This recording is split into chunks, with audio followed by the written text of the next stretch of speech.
Hello, I'm Laramie, and today we're going to be comparing the Ender 3 V2 versus the Ender 5 Plus. As you can see, there are two very different sizes. This has a build size 220 by 220 by 300, and this is 350 by 350 by 400 millimeters. By the way, that's what that is in millimeters. We have a print off each machine. I know they don't say, sorry, didn't think about it, but it's what we have. So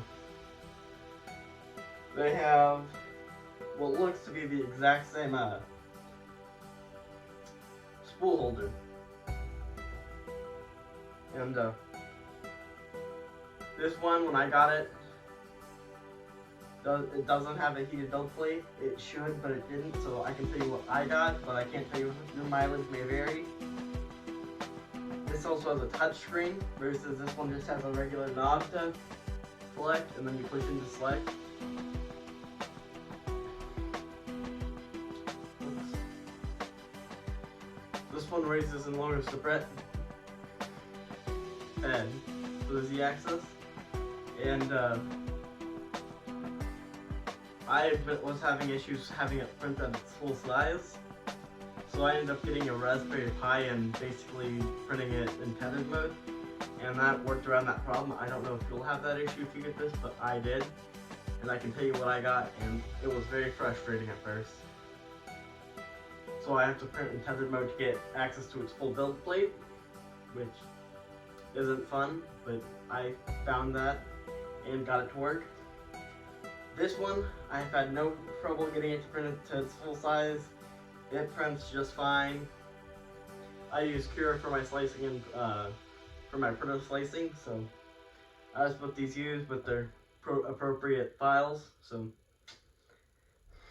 and then this one does have replacement parts such as the cap core and tubing and the metal over here, but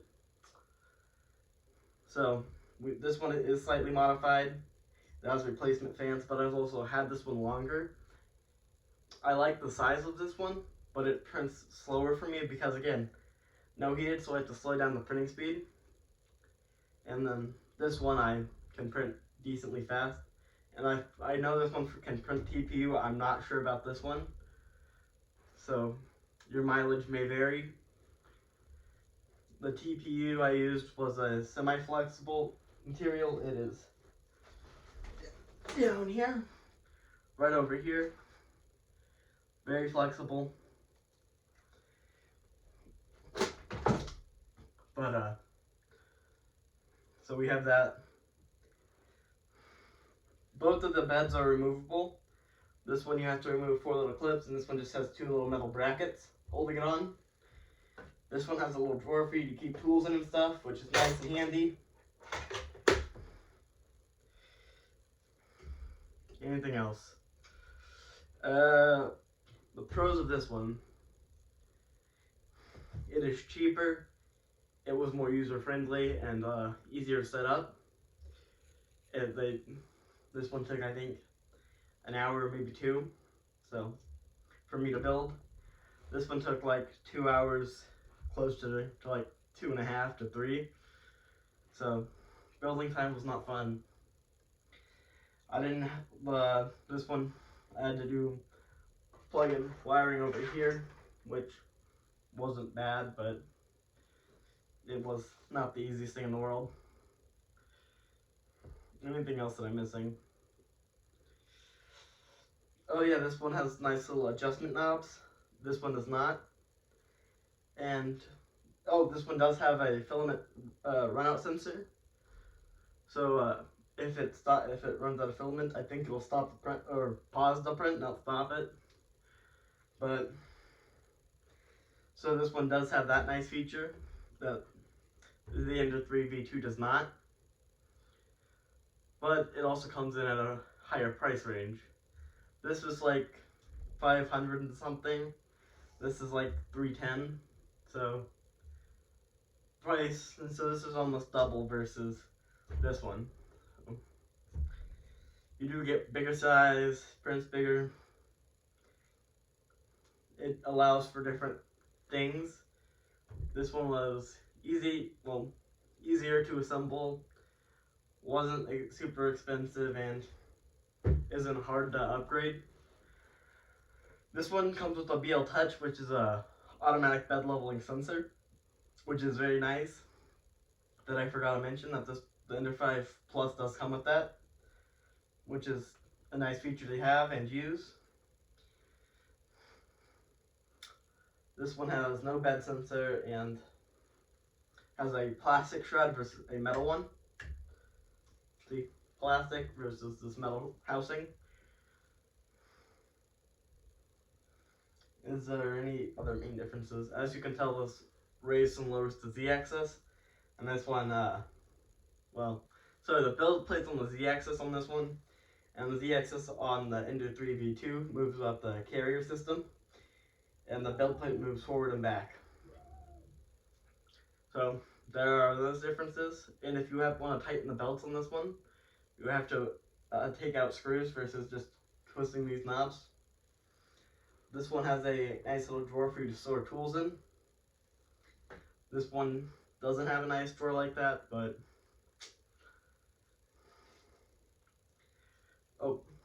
this one has the Ender 3 V2 comes with a nice little knob that'll go sit on top of your thing, so you can rotate it very easily to feed filament through for when you're changing it. I think these are both wonderful printers. Like I said, I've had this one for longer, so I know it can handle. This one can handle a lot. So again, my unit of this was not in premier condition. It had a faulty heater or faulty bed sensor, so I can't print with the bed heating on. So I can't print in high temp materials like ABS, because it would warp and come off the bed and cause the spaghetti monster. But this one I printed TPU on, and I printed ABS on.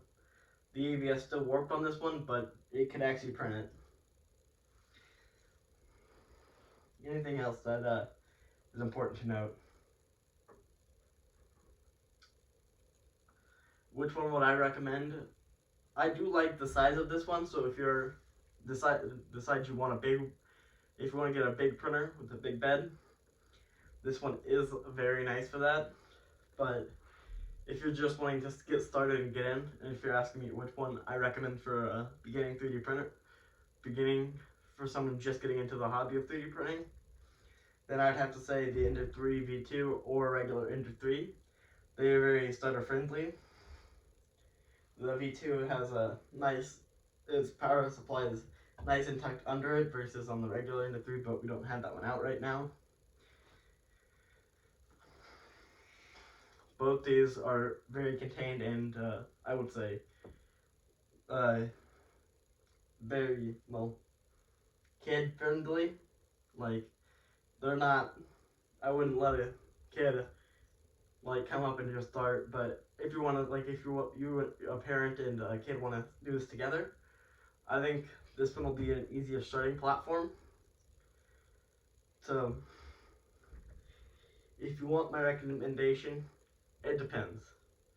Whether you're just getting into the hobby of 3D printing or whether you're wanting to expand. If you're just getting in and looking for something small and slightly cheaper, Ender 3 V2 is amazing. It's nice, very friendly. But if you're wanting to print bigger items and you've done this before, I like the Ender 5. It allows me to print bigger objects. Subscribe, like the video, and leave comments down below letting me know what I should do next. Thank you for watching, and enjoy the rest of your day.